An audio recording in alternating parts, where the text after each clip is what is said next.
Hi everyone, today we're going to be talking about writing quadratic equations, and this will be based on the information that we have been given, what form of the equation we can write.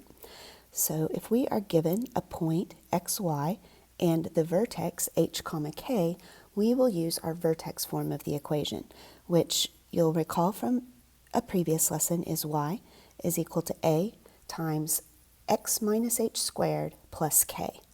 The steps involved in this are to substitute the point xy and the vertex hk values into the vertex form. This will leave only a as an unknown, and we can solve for a.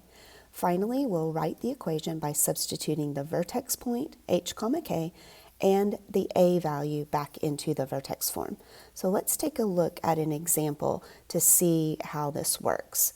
So in this example, we want to write an equation of the parabola in vertex form. So the first thing we need to do is identify our vertex, which is at 2, negative 2. That means that h is 2 and k is negative 2. We also need a random point on the graph, and oh look, there's a random point on the graph at 4, 6. It can be any point as long as it lands on the graph. So for this particular point, our x value is 4 and our y value is 6. And we will use this information to substitute back into this equation, our vertex form. Again, we'll have h, k, x, and y. The only unknown will be a, and we can solve for that.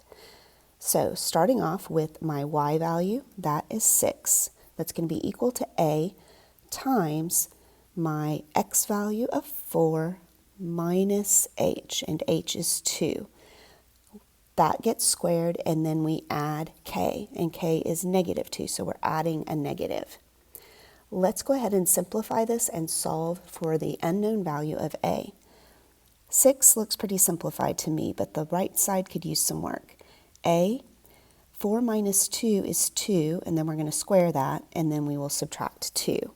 So 6 is equal to a times 2 squared, and 2 squared is 4. I'm going to write the 4 in the front because that's the way we normally write coefficients, is in the front, in front of the variable. So 4a minus 2.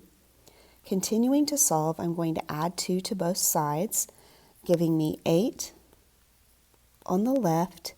These go to 0, leaving me with 4a, and I can divide by 4, leaving me with an a value equal to 2. All right, we're not done yet. Now we need to actually write the equation. Remember that the equation should be in vertex form. Y is going to be a variable. A, we now know.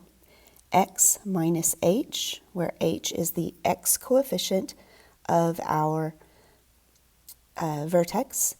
Square that, and then plus k, the y coefficient of our vertex.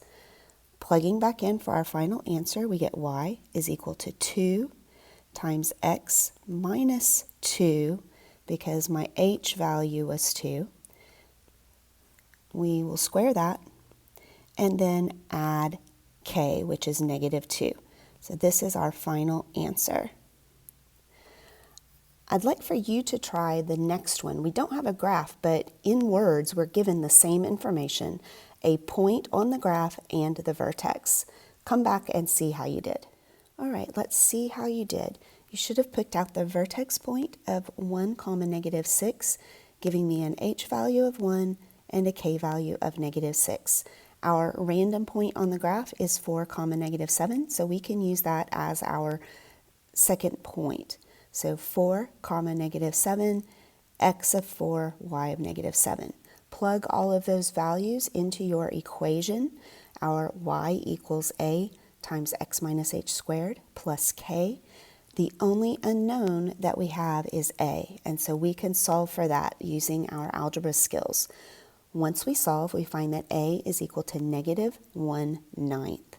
Finally, we're going to plug back into our vertex form of the equation, knowing a now, and along with our h value of 1 and our k value of negative 6, our final equation is y equals negative 1/9 times the quantity of x minus 1 squared minus 6.